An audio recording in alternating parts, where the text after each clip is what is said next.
Como é que era o Guardiola no dia a dia? Eu lembro que quando eu chego no Barcelona, ele não falou nada, né? Ele só, você vai jogar e tal, tal. E ele esperou mais ou menos quase 2 meses assim. Daí ele me chamou na sala dele, junto com o staff dele, com um cara de vídeo, né?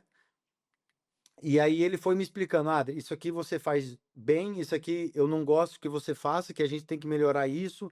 Eu quero que você melhore isso como jogador. A tua parte comportamental tem que melhorar nisso, nisso, nisso, nisso, nisso. Cara, então pra mim, isso foi assim algo que eu nunca tinha vivido até então, né? Eu já sendo profissional e um treinador continuar me desenvolvendo, ainda que eu tenha chego ali, mas ele ter essa percepção de falar assim, cara, eu não, ele já chegou, mas eu tenho que continuar desenvolvendo ele como atleta, como pessoa, no dia a dia dele. E aí não tem como você não ter um crescimento.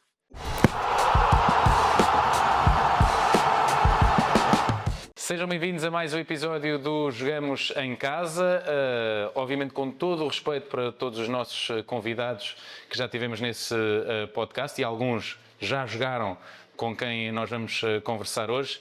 Hoje, Marcelo, temos alguém que é o nosso convidado mais titulado. Não há até Especial, agora. Especial. De facto, alguém especial também para ti, grande amigo teu. Amigo meu. Adriano, bem-vindo ao Jogamos em Casa. Obrigado por teres aceito o convite do Marcelo para estares connosco. E obviamente também dando-nos parabéns por uma carreira que foi impressionante. Obrigado por teres aceito o nosso convite. Não, eu que agradeço, Bruno, e ainda mais um convite de um grande amigo meu, né? Já nos conhecemos há alguns anos e, igual eu falei antes, né, da gente entrar aqui, né, agora ao vivo, mas o Marcelo foi um presente que a bola me deu, né? Um amigo, né? Um cara que quando eu cheguei no Besiktas me ajudou muito e de lá pra cá a gente tem uma amizade e é um cara que eu amo de graça. Pô, vai fazer chorar de novo. Eu falei offline e de novo. Poxa, brincadeira. Obrigado, mas ainda não está a lágrima. Não, ainda não. Mas é esse, pô, Adriano é um exemplo, né, de jogador, de homem, de pessoa. Eu falo que o Adriano ele me ensinou a se vestir bem, porque é sério. Todo dia que ele chegava no treino, né, do Besiktas, ele chegava de terno, chegava todo arrumado. Quando a gente ia sair para jantar, era sempre bem arrumado, bem, né, na estica, né, quando a gente fala no Brasil, né? E eu sempre observei, eu sou muito observador, e sempre eu vi o Adriano se vestindo e aprendi muito a se Notas que já não estás com ele. agora não. Já... Mas O Marcelo é mais europeu do que brasileiro. a gente vai se adaptando no lugar que a gente está vivendo. Né? Ainda assim, ter visto ele no outro dia no balneário. Ai, coitado. Mas o Adri poxa, um exemplo de jogador, pô. Carreira sensacional, né? E é um prazer estar falando com ele hoje. É um prazer muito grande. Adriano, tu começaste, ou seja, antes de ir para a Europa estavas no Curitiba, já falámos, é agora onde estás a viver. Como é que foram esses primeiros anos e de certa forma quando é que tu eu quero mesmo ser jogador de futebol? Cara, eu na verdade, meu pai, ele sempre gostou de futebol, né? Assim, ele não teve a oportunidade de ser um jogador, mas sempre jogou. Assim, essa vontade começou dos 9 para os 10 anos de idade, assim, entendeu? E aí onde que eu comecei a fazer uma escolinha de futebol na empresa onde meu pai trabalhava, né? Porque tinha empresa e do lado tinha um clube. Então ali eu comecei os meus primeiros passos assim no futebol ali. Comecei no salão, né? Joguei até os 14 anos de idade no futebol de salão, né? No futsal.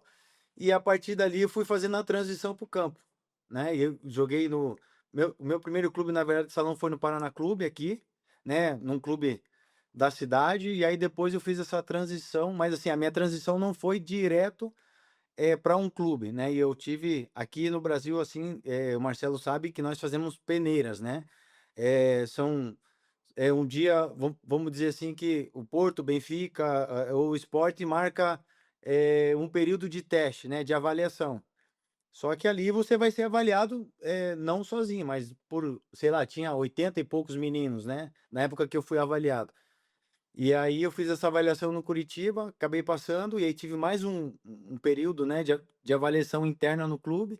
Fiquei mais ou menos um mês, assim, de avaliação, e a partir dali fui avaliado, daí passei na avaliação, e do 14 por 15 anos que eu tive comecei a minha projeção na categoria de base no Brasil. E aí com 14, 15, daí 17 anos 16 eu me profissionalizei, né, no Curitiba, e com 17 joguei meu primeiro campeonato profissional aqui no primeiro time. Ou seja, com 17 anos já me tornei profissional. Você chegou a jogar a Copa São Paulo também quando era Não jovem? joguei, Não jogou? não joguei.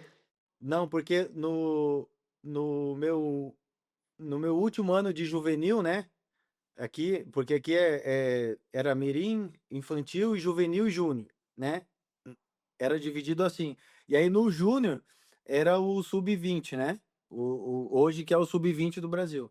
E aí nessa época eu já estava no sub-20, mas não me levaram para disputar essa Copa São Paulo. E aí no ano anterior, aí em 2002, acabou os campeonatos regionais, né? Que é o Paranaense. Assim que acabou, eles me subiram.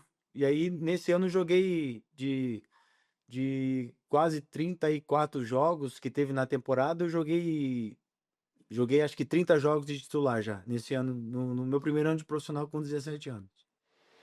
Então, como é que aparece o Sevilha? Tinhas propostas de muitas equipas Então, europeias? Ou... e é até engraçado assim, porque o Sevilha, ele aparece depois de um pré-contrato que eu tinha com a Roma, né? E eu tinha feito um pré-contrato, porque o meu contrato com o Curitiba, ele acabaria em julho de 2005, né? E aí eu fiz uma negociação com o Roma de um pré-contrato.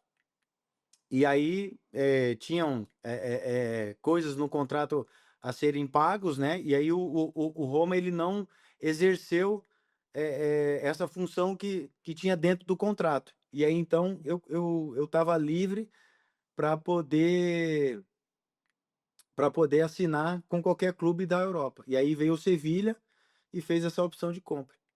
Tu chegaste a ser colega de equipa do Daniel Carriço? No Sevilha chegaste a ser colega de equipa do Daniel Carriço? Não, não. Já veio depois, não foi? Isso, depois. Ok. Ok, mas ganhaste duas Ligas Europa. Não. Duas Europa Leagues. Então, assim, eu antecipo a minha ida para a Europa, porque a minha ida teria que ser a partir de julho, né? A partir do começo da temporada europeia. Mas eu preferi adiantar. E até porque pelo fato de eu ter uma consideração com o clube que, né, que tinha tido, que abriu a porta para mim, né, no mundo do futebol, que foi o Curitiba. E aí eu conversei com o meu empresário na época, conversei até mesmo com o Sevilha para poder adiantar. E aí foi que o Sevilha me comprou, não fui livre, né? Não fui agente livre, mas assim o Sevilha me comprou e cheguei na janela de inverno, na temporada de 2004, 2005.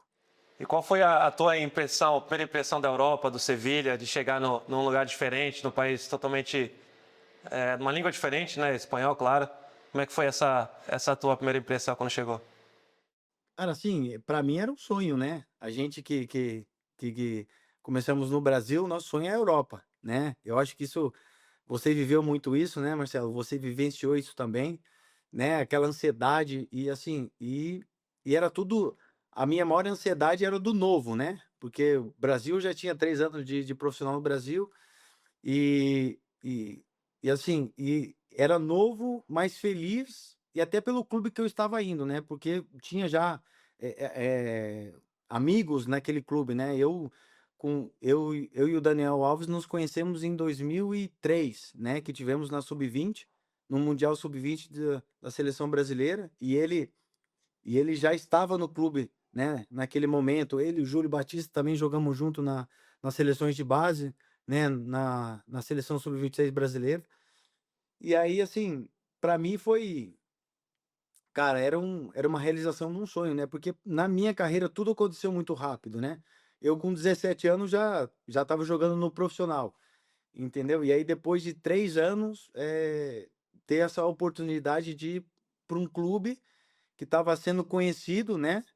não por títulos, mas por revelar jogadores, né? O Reyes tinha acabado de ser vendido para o Arsenal, vários outros jogadores estavam em ascensão, era um clube que estavam numa transição de clube SAF, né? Eu chego nessa transição de 2005, então assim, eu chego no momento que o clube estava numa transição positiva, né? O clube se profissionalizando, né? Em todas categoria de base, profissional, e eu chego nessa transição do clube.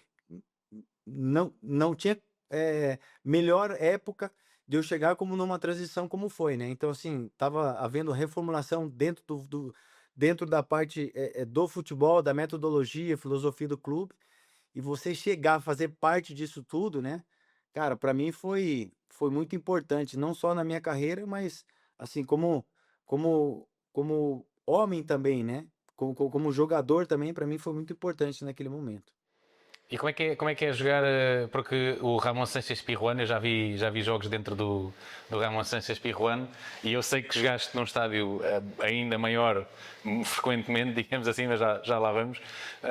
Mas como é que é o derby? Porque eu fui ver um Sevilha Betis no Ramon Sánchez Pizjuán. Epá, e achei aquilo uma coisa impressionante. Assim, é que o Brasil,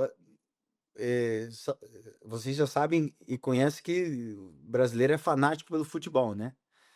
Mas assim, eu não sabia que a torcida do Sevilha era tão fanática quanto o que eu já tinha vivido no Brasil, né? E aí, depois do meu primeiro derby, assim, aquilo é uma loucura, né? A cidade realmente para, o foco fica, né, realmente só para esse jogo, e assim, e é uma rivalidade.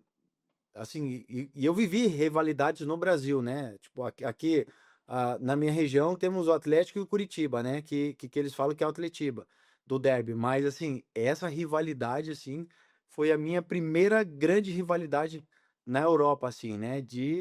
Cara, era uma loucura. Os presidentes ficar se insultando um ao outro, rádio os adeptos, né? Os torcedores ficam se xingando nas redes sociais e aí e colocam aquela pressão em você, ó, tem que ganhar esse jogo, porque é o jogo da temporada. Então, assim, cara, é uma loucura. Uma E loucura. tu ganhaste mais derby ou perdeste mais derby, Adriano? Cara, eu vou te ser sincero, com muita humildade, eu mais ganhei do que eu perdi. Porque pegamos, assim, tivemos uma época muito boa do Sevilha, né? Uma época de transição, época onde que cara, joguei com grandes jogadores no Sevilha, né? Imagina, eu tive a oportunidade de jogar com o Daniel, o Sérgio Ramos, e aí no ano seguinte, de 2005 para 2006, onde que nós ganhamos a nossa primeira Europa League, né? Que era a antiga UEFA, joguei com o Keita, joguei com o Maresca, o Luiz Fabiano, que, que ele tinha vindo do Porto, então o Sevilha comprou ele do Porto, joguei com o Kanouté. Joguei com o Rakitic, não tive a oportunidade de jogar com ele no Sevilha, mas depois eu joguei com ele no Barcelona.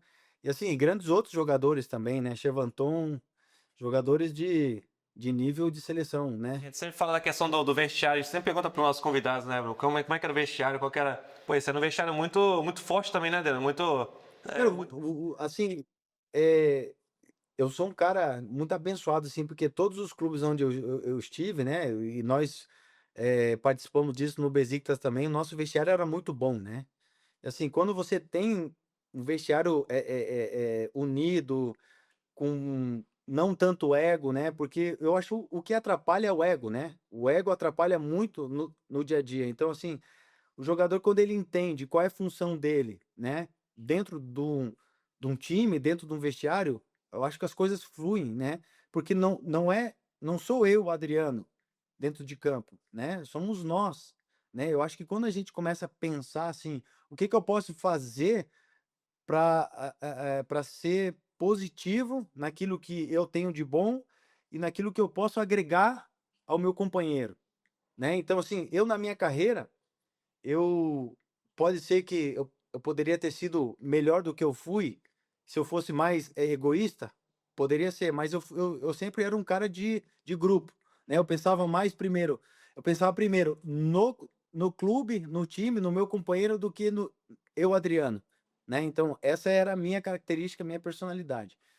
E, e assim, e no Sevilha, no Barcelona, Besiktas, né? Enfim, nos clubes aonde eu tive a oportunidade de jogar, sempre tivemos essa mentalidade do todo, né? Eu acho que isso que faz a diferença no dia a dia, né? O bom relacionamento, não só dentro de campo, mas também fora de campo, a gente tentar ter um relacionamento bacana, relacionamento bom, né? Para que as coisas possam fluir dentro de campo também. Você não tem ideia da alegria desse homem. Todo dia, né, quando ele chegava no clube alegre, sorrindo. Incrível, cara. Não tem na cabeça na vida. Mas imagina, Bruno, então assim, mas assim, imagina, era um sonho meu, né? Desde pequeno você vai criando aquele sonho de poder ser jogador de futebol. Cara, e assim, e fazer aquilo que você mais ama, mais gosta de fazer, né? E tendo a oportunidade, né, disso, né? E depois das coisas que engloba o futebol também, né? De você poder ter. Eu vim de uma família humilde, e aí com o teu resultado dentro de campo, com aquilo, e você também poder ajudar as pessoas, né, que fizeram com que que isso fosse se tornando realidade, cara, para mim era todo dia eu tinha que estar feliz, né? Era o meu trabalho aquilo dali, entendeu? Então eu encarava como o futebol eu sempre encarei como um trabalho, né? É claro que temos os benefícios, né, de ter sido jogador de futebol, que são muito bons, né? Mas assim, eu encarava como um trabalho. E ia feliz, porque fazia aquilo que eu amava, né? Nessa primeira conquista da Liga Europa, tens alguma. Liga Europa, na altura, se calhar ainda era Taça UEFA. Tens alguma história de balneário que possa, digamos assim, resumir um bocadinho isso que estavas a falar de não existirem os egos? Não. Cara, a gente tinha na primeira eu falei assim, foi até engraçado porque no ano quando eu cheguei, e aí voltando sobre a rivalidade, estávamos em quarto na classificação, né, da La Liga, e o Betis estava em sexto. E aí acabou que no último jogo, se a gente ganhasse o jogo, se ganhássemos esse jogo, classificaríamos direto para Champions, entendeu? E aí o que aconteceu? Nós empatamos em casa contra o Recreativo de Huelva e o Betis ganhou o jogo. E aí então o que acontece? Vamos para quinto, permanecemos em quinto e o Betis vai para a quarta colocação. Então o Betis ele classifica.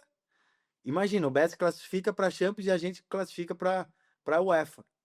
Cara, na saída desse jogo, eu falei assim, meu Deus do céu.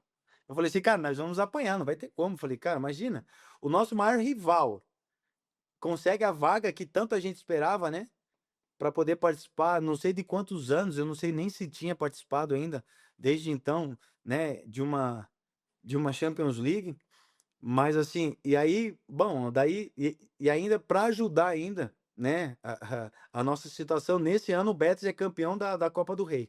Eu falei assim, cara, olha o momento que eu chego no clube, né?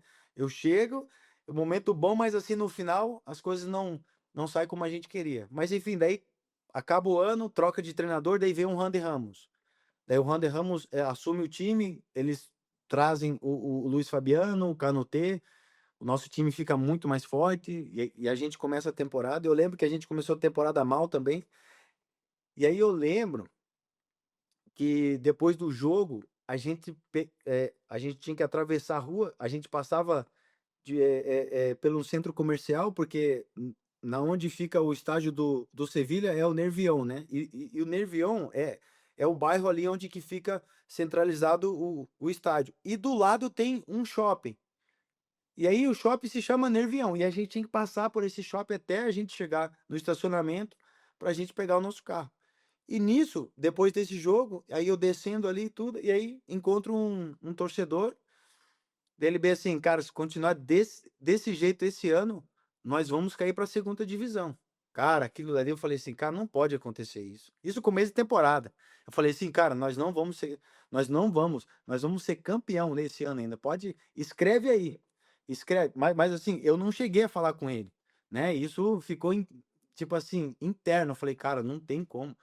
Eu não posso aceitar o que esse torcedor tá falando. E beleza, passou e tal. E chegou na final. A gente na final, eu falei, aí eu lembrei desse cara. Eu falei, imagina como é que deve estar esse torcedor que naquele dia lá, cara, ele me insultou, ele falou um monte de coisa e ainda falou assim, esse time, ele falou bem assim, pô, esse time sem vergonha, vocês vão cair para a segunda divisão. Eu falei, cara, como é que deve.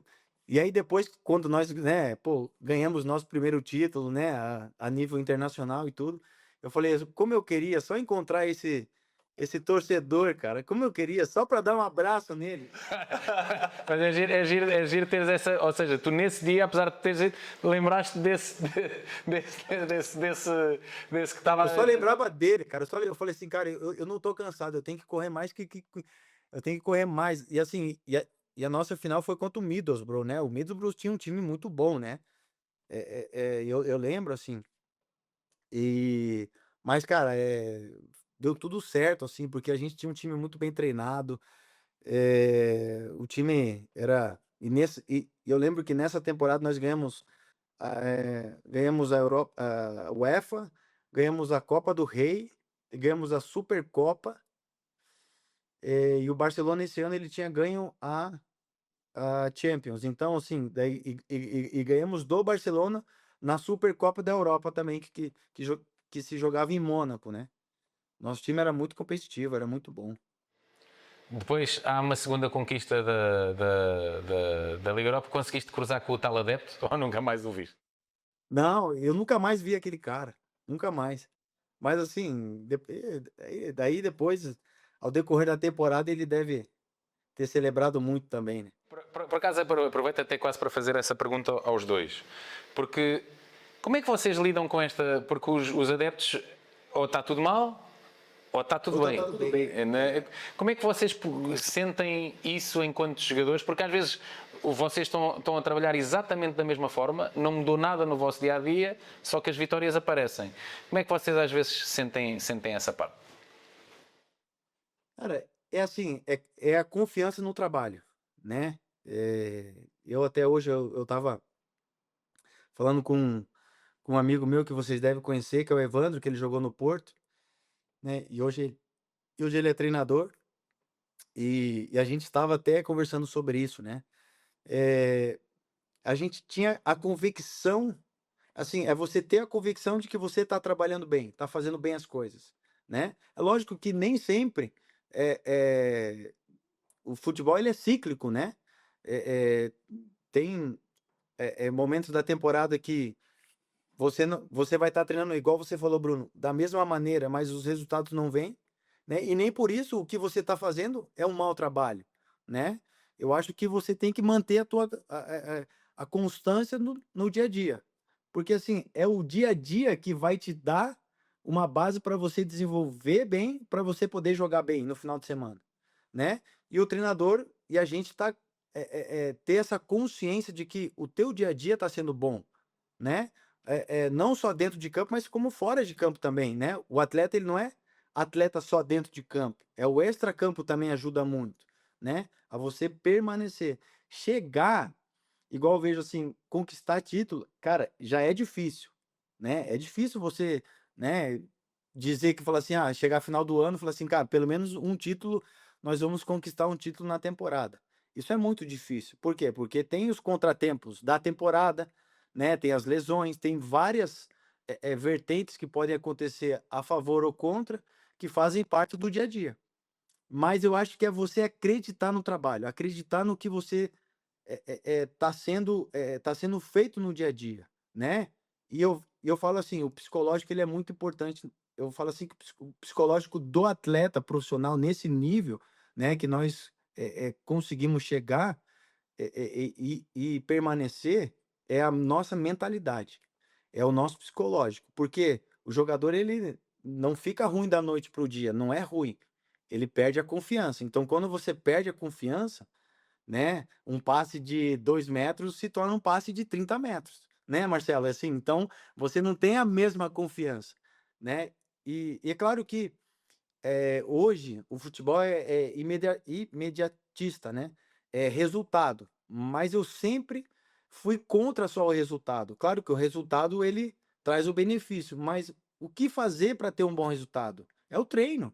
Não tem como, é o dia a dia, né? É repetição, é você treinar, é você focar naquilo que você faz no dia a dia para que você chegue ao final de semana, mesmo tendo um resultado negativo, mas você não deixa de acreditar que naquilo que você está fazendo, você está certo, né? Não é fracasso, né? Você perder um derby, não é fracasso isso, até porque tem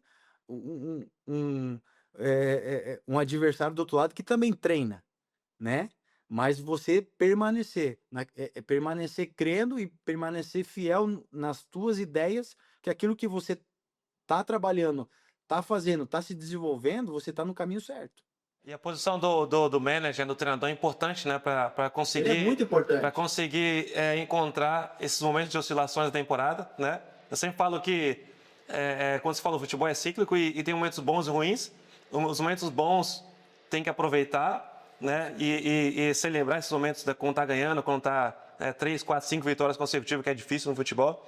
E os momentos ruins. O adepto que disse que cortava o cabelo, que diga. É isso. E nos momentos ruins, tem que perseverar, tem que continuar trabalhando, continuar seguindo a metodologia. O treinador tem que perceber e fazer o jogador entender que aquilo é importante para ele e acreditar também, né, Adriano? Você não acha Sim, que isso é primordial também para uma boa temporada? Então, eu acho o trabalho do treinador hoje, e eu estava até conversando sobre isso, porque hoje o trabalho do treinador não é só treinar o time, né? É ele conseguir fazer essa gestão pessoal, né? Porque imagina, você tem ali num plantel, num grupo, 25, 28 jogadores, né? Você fazer essa gestão toda de, de quem joga, quem não joga, como fazer uma boa preparação em três partes: o micro, o meso e o macro, né? Entendeu? Então, assim, e aí você fala assim: não, daqui 3 meses, mais ou menos, eu quero estar assim, e daqui 6 meses, daqui 9 meses, entendeu? Então, imagina você administrar isso. Eu acho que hoje o, o futebol, ele, né, claro que modernizou os estádios e tudo, mas tivemos uma atualização muito ampla no futebol, né, em várias áreas do futebol. Então, assim, já não é daquela época, né, Marcelo, que a gente começou lá atrás, né, que tinha um treinador e o preparador físico, né? Hoje é muito mais amplo, né? A Então, tecnologia assim, entrou no futebol de uma maneira que expandiu muito, né, essa parte também tecnológica. é muito, e assim, em todos. Desculpa, né, facilitou, mas também deixou o jogador um pouquinho preguiçoso, né? Isso, então assim, então é igual hoje. Temos muita mais informações, mas o que fazer com todas essas informações, né? E assim, então você tem que ter esse entendimento do dia a dia para você não se perder. Porque, cara, se perder é muito fácil hoje em dia, né? Eu não falo só no futebol, mas na nossa vida, no nosso dia a dia, né? Nós temos que cuidar para que não se torne automático tudo, né? Ah, fomos campeões. Não, agora que nós vamos repetir o que nós fizemos no ano passado para se tornar novamente campeão. E pode ser que não aconteça, porque os times também estudam, então atualizam. Então o futebol, eu falo que o futebol é muito constante, né? Muito constante. Você pode viver o céu e o inferno no mesma semana, né? E aí, Bruno, é aquilo que você falou, o torcedor, aonde que o torcedor entra isso? Cara, o torcedor, ele é emotivo, ele é emoção, né? Não tem como você separar isso. E aí, nós, profissionais, nós temos que saber separar isso. Separar quando o filho tá ruim, quando chega em casa e tem um problema em casa, e aí você tem que dar um resultado no final de semana, né? E o torcedor, ele não tá preocupado se você tem família, se você tem esposa, tem mãe, tem pai, se o teu filho tá ruim, se você recebeu ou não recebeu. Mas você tem que dar o resultado que ele espera de você. Imagina, então, e é o que o Marcelo falou.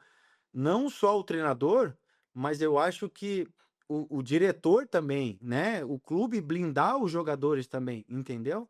blindar para que você possa ter um ambiente favorável para que você possa ter resultado no fim de semana. Pois, obviamente houve essa segunda conquista da Liga Europa e quando foste para o Barcelona havia também outros clubes metidos ao barulho ou também foi... Porque o Daniel vai antes de ti, salvo erro.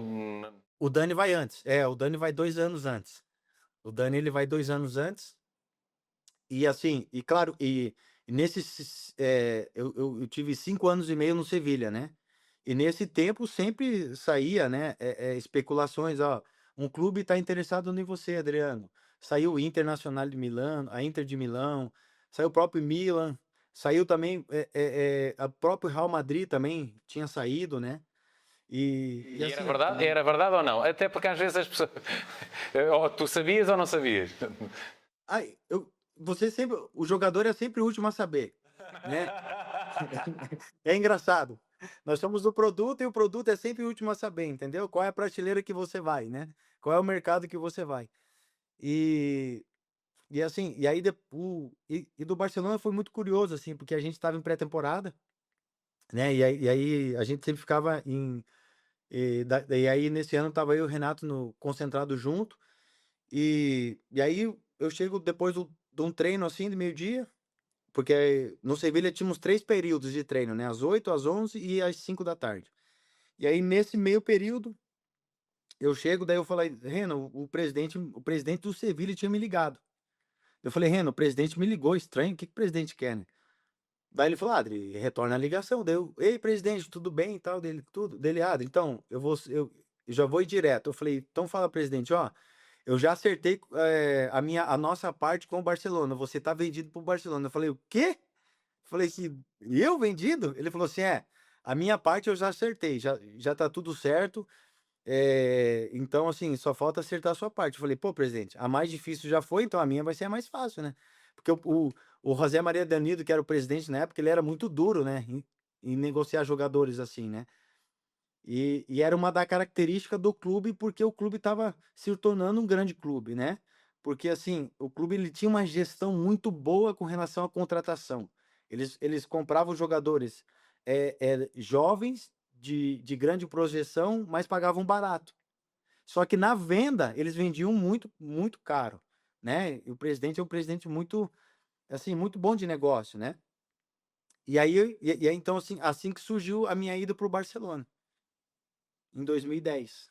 E tu lembra quando você chegou no Barcelona, você entrou no vestiário, você lembra qual foi a tua primeira impressão que chegou, viu aquela... Cara, e aí assim, começa a passar um filme, né? Assim, né? Começou a passar um filme na minha cabeça, na minha infância, né? Tudo que eu tinha vivido para para estar realizando aquele outro sonho, né?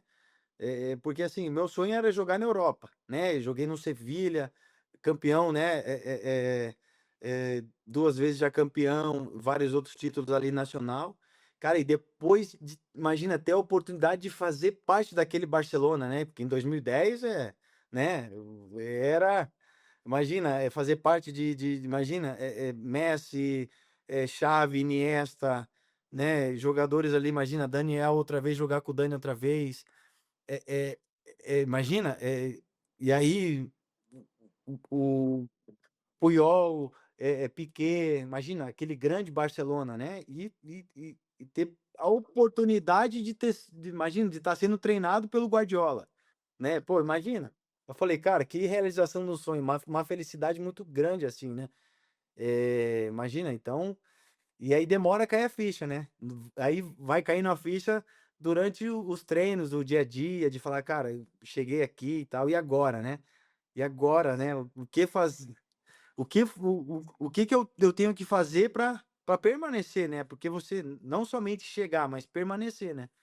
Cara, mas foi assim espetacular. Imagina, meu primeiro treino, a minha ansiedade era o meu primeiro treino. Como vai ser meu primeiro treino, né? Imagina. Então assim, mas foi, cara, foi assim, a realização de um outro grande sonho, né? De poder fazer parte daquele Barcelona. Como é que foi o primeiro treino? O primeiro tempo foi espetacular, cara. Foi assim, eu tava nas nuvens, né? Assim, é igual uma criança quando ganha, né, um presente assim que não esperava, né? Mas assim, foi espetacular, assim. Foi, assim, eu tava em êxtase naquele momento, né? E o Messi é mesmo bom ou é só. Estou a Cara, brincar. assim, é absurdo, né, cara? E assim, e o que eu falo muito, e o que eu aprendi no dia a dia, assim, era espetacular, assim, porque eu falo assim, né? E quando eu falo, os caras até dão risada, porque, mas é o que eu vivi e é a verdade, né? Para mim, o mais difícil era o treino do que o jogo, né? Porque imagina, eu tava treinando contra os melhores, né? E eu falo assim com todo respeito, né? Aos outros times, mas imagina, você treinar contra Messi, contra Iniesta, Xavi, Pedro, e aí fazia, imagina, o treino era ataque contra defesa. E aí eu tinha que defender toda vez o Messi, né? Imagina a minha exigência no dia a dia, né? Daí eu chegava no jogo, eu falava assim, cara, eu sou, acho que o que mais treinei durante a semana, né? Eu falei assim, então para mim é mais difícil o dia a dia do que o jogo. Tu falaste há bocadinho na importância do treinador, do Guardiola não, do treinador a gerir o balneário. Como é que era o Guardiola no dia a dia? Espetacular. Eu até estava pensando ontem sobre isso, né? É, é, como funciona a cabeça do Guardiola, né? Ele vive o futebol 24 horas. Ele é obsessionado por isso, né? Ele como jogador, ele já pensava fora da caixa, né? Eu tive a oportunidade de ver o Guardiola jogando, assim, mesmo estando no Brasil, né? Mas ter a oportunidade de ver ele jogando e como treinador, cara, ele pensa muito na frente, né? Ele consegue controlar o ambiente, ele consegue controlar todas as situações, até pelo fato de que ele foi um grande jogador, né? E assim, eu acho mais difícil é você ter em mente o que você quer fazer, né? Você saber e você transmitir isso. Eu acho a parte de você transmitir é muito mais difícil, né? Do que você saber aquilo dali. E isso é uma coisa que ele consegue fazer muito fácil, né? Ele consegue transmitir o que ele quer que o time dele faça. E numa maneira muito simples, né? E ele consegue extrair o melhor de cada jogador, que eu acho isso mais difícil também, né? O Marcelo sabe disso, ele, né, o tempo que ele viveu, às vezes você ter boas ideias, mas você não conseguir concretizar essas ideias, eu acho que dificulta no dia a dia, né? E ele não, ele consegue fazer com que você entenda e ele facilita muito o teu dia a dia. E ele consegue extrair o melhor de cada jogador. E não só extrair o melhor de cada jogador, mas ele consegue melhorar e potencializar o jogador. Essa que eu ia perguntar, qual foi o impacto que você acha que o Guardiola teve nessa última 2 décadas de futebol, na evolução do futebol? O que você acha que quando ele chegou como treinador, fez mudar o futebol de uma maneira tão grande assim? Eu acho que primeiro é o conhecimento, né? É o conhecimento e a atualização do futebol, né? O futebol hoje ele atualizou, então assim, então não é só mais força, né? Não é, então se eu tenho força, eu não posso ficar só na força. Eu tenho que desenvolver algo mais, porque do outro lado eu vou encontrar um cara que pode que tenha mais força que eu, que seja mais rápido, né? Então, assim, eu acho que isso foi o que aconteceu, né? A evolução do futebol é você estudar o futebol e variações de jogo, né? Porque hoje é difícil, né? Salvo que tem um jogo espetacular, tipo um jogo de 6-0, né? É muito difícil acontecer. Acontece, né? Mas hoje o jogo é muito parelho, né? Pelo fato dessa evolução, né? Desse desenvolvimento diário do atleta, porque hoje igualou muito, né? Força, né? A força hoje ela igualou muito, né? Quando eu comecei, o cara que era rápido ele se sobressaía, né? Assim, pelo menos no Brasil, né, Marcelo? Assim, né? Na nossa época, assim, o cara rápido, ele se sobressaía. Mas hoje, o cara rápido, ele tem que ter algo a mais. Ele não vai só ser rápido. Ele tem que entender o jogo, ele tem que entender o dia a dia do futebol, ele tem que se permitir melhorar em todos os aspectos, técnico, tático, emocional, né? Na refeição, na parte fisiológica. Eu acho que isso que foi com que hoje o futebol ele evoluiu. A minha pergunta é porque eu vi uma matéria do Guardiola outro dia falando que sobre os wingers, né? E falando que antigamente Perfeito. os wingers era baixinho, né? Muito rápido. Hoje, com a evolução do futebol, os wingers têm muito mais força, mas com a mesma qualidade técnica e de drible, né? Isso. Tanto é que no Manchester City você tem 2 jogadores que são altos e são bem fortes nas pontas, né? Tirando o Ryan Shaikh, que chegou um pouco depois, né? Então essa é a minha pergunta. Você acha que, por exemplo, na época do Barcelona ele não tinha ele tinha um centroavante que era forte, né? Que jogava na frente, mas depois ele tirou esse centroavante e colocou o Messi como um falso 9 como atacante. Isso foi um pouco da evolução do Guardiola, isso que fazia o time funcionar naquela época, você acredita? E isso, porque assim, e a parte da movimentação também, né? Porque assim, a gente trabalhava muita movimentação, né? E muita variação de jogo. É você não estar estático, mas você constante em movimento. Para que quando eu receptor da bola, quando eu tivesse com a bola, eu tivesse 2 ou 3 opções de passe. E aí, imagina como facilita o seu jogo, né? Você pensar dessa maneira, né? Você pensar que a cada momento que eu estou com a bola, eu vou ter o quê? 2 ou 3 opções de passe. Entendeu? E aí então facilita o jogo. Então essa é a maneira dele ver o jogo, dele pensar, né? De você dele desenvolver o atleta primeiro no individual, e eu acho isso importante.